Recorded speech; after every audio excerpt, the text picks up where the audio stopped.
Bonjour mes frères, bonjour mes sœurs, je suis Lambert Lakis, votre frère dans le Seigneur. Nous sommes le 5 décembre 2021 et je voudrais juste prendre quelques minutes de votre temps pour vous rappeler que le mois de décembre est un mois où le diable demande beaucoup de sacrifices. Alors je voudrais lancer un appel à la prière. Je voudrais vous exhorter à être sobre, à veiller, comme nous l'a dit l'apôtre Pierre dans 1 Pierre 5 au verset 8. Je vais le lire pour vous. Ça dit ceci: Soyez sobre, veillez. Votre adversaire, le diable, rôde comme un lion rugissant, cherchant qui il dévorera. Donc, je vous le dis encore, vous le savez tous, que le mois de décembre est un mois où il y a beaucoup de sacrifices humains sur la terre. Vous le voyez dans nos pays, combien de veillées il y a dans les quartiers. Presque tout le monde est éprouvé par la mort de quelqu'un, par le décès d'un proche. Alors, je vous encourage à veiller, je vous encourage à prier.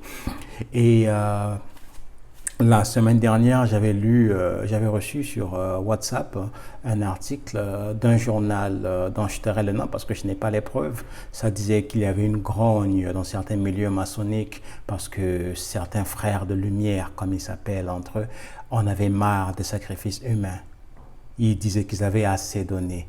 Et la semaine dernière, cette semaine, si vous vous souvenez, mon message s'intitulait « Sortez de ces milieux occultes ». Et suite à ce message, j'ai reçu un feedback, un commentaire d'un frère que je vais vous lire. Il m'a dit ceci, suite à mon message. « Ah ça, ici, il y a certains de nos frères qui sont dedans, c'est-à-dire dans ces milieux, et qui ont refusé de donner leur sacrifice humain, disant, mais avec qui nous allons jouir de tout cet argent que nous allons gagner. » Donc c'est pour vous dire que c'est réel.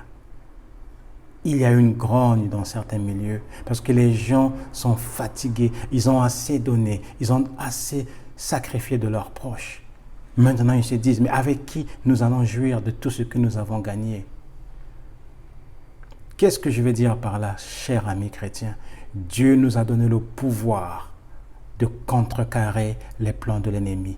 Nous avons ce pouvoir, nous devons l'utiliser, nous devons veiller pour ce mois de décembre, nous devons intercéder pour nos pays, nous devons intercéder pour les gens afin qu'ils viennent au salut. Nous devons intercéder pour nos parents, pour nos bien-aimés, demandons la protection divine sur eux, car ça fait mal de perdre un être cher.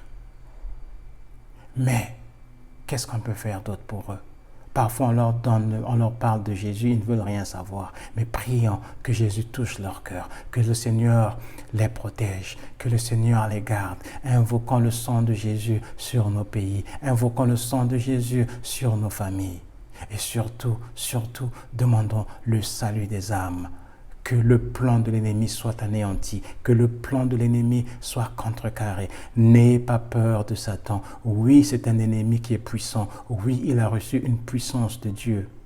Il a reçu une puissance parce qu'il a été créé par Dieu. Mais nous avons le Saint-Esprit qui habite en nous. Nous avons reçu une puissance supérieure à la sienne. Et au nom de Jésus, tout genou fléchit. Le Seigneur Jésus nous a donné ce pouvoir de marcher sur les scorpions, sur les serpents et sur toute la puissance de l'ennemi. Et il a dit que rien ne pourra nous nuire. Chrétiens, réalisez ce que vous avez. La puissance de Dieu est en vous. Le Saint-Esprit de Dieu habite en vous. Vous n'êtes pas n'importe qui. Vous avez le pouvoir, vous avez la puissance d'anéantir les plans de l'ennemi. N'hésitez pas, mettez-la en pratique. Que Dieu vous garde, que Dieu vous fortifie et je reviendrai encore avec vous sous peu avec un autre message. À bientôt.